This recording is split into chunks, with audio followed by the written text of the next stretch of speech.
Hey everyone, and welcome to this explainer. If you've ever pictured yourself totally owning the dance floor, only to suddenly freeze in a panic at the thought of the price tag, well, you are in exactly the right place.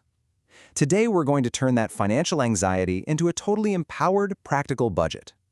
We're breaking down all the numbers so you can step into any studio with absolute confidence.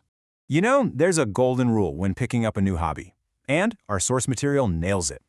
The sticker price for lessons isn't always the full cost. It is incredibly easy to just glance at a flyer, see one number, and assume that's your entire budget. But to really get prepared, we have to look at the complete financial picture. All right, here is our roadmap for today.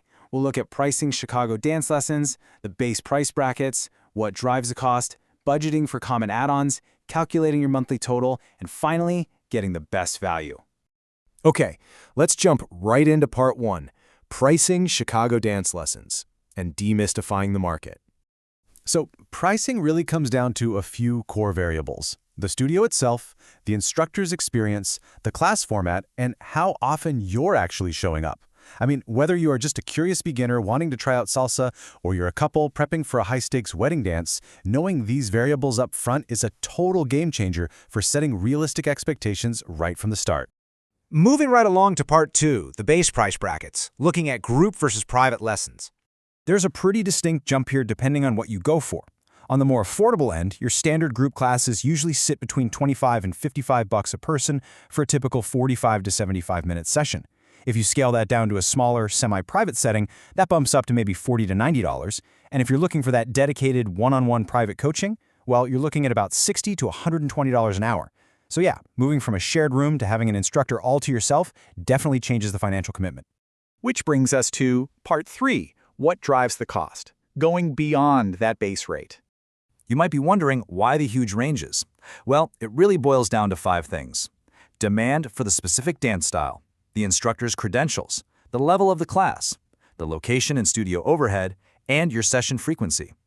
Think about it. It makes perfect sense that a laid-back beginner hip-hop class in a local neighborhood spot is going to cost way less than hiring a champion ballroom coach in a fancy downtown studio. Basically, you're paying for the expertise and you're paying for the real estate. All right, part 4, budgeting for common add-ons, or as I like to call them, the hidden fees. Here's the thing. Ongoing programs usually have a few extras that'll bump up your overall spend. You've got to watch out for one-time registration or enrollment fees. Then, if you're performing, there are competition costs, entry fees, costumes, the whole shebang. You might also want to jump into specialized weekend workshops or intensives. Oh, and let's not forget specialty attire, because honestly, no one wants to show up to a salsa class in ballet slippers, right? Factoring these things in early is absolutely crucial so you don't get a mid-month budget shock. Let's get into part 5, calculating your monthly total. Time for the real math. Let's look at a super common scenario. Say you commit to 2 group classes a week at those typical rates we just talked about. You're probably going to land right around $280 to $400 a month. That is a really solid baseline number to keep in the back of your head. For that, you're in the studio twice a week. You're moving, you're learning, you're socializing, all before any of those extra fees kick in. But what if you decide you want that highly personalized attention? If you swap to just 1 private lesson a week, your monthly total is actually surprisingly similar. You're hitting right between $300 and $430. It's this really fascinating trade-off, isn't it? Do you want more volume and floor time, or do you want that intense one-on-one focus from an expert? And that brings us to a massive financial tip. Always ask about monthly memberships or multi-session bundles.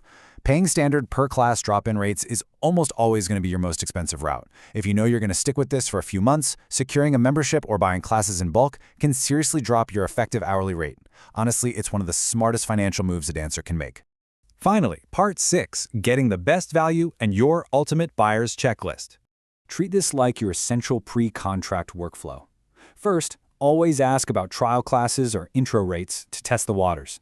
Second, do the math on the total cost, including those hidden registration and shoe fees we mentioned.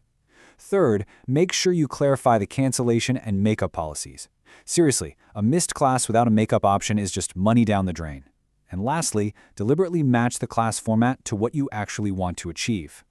Let's unpack that last point just a bit, because it's important.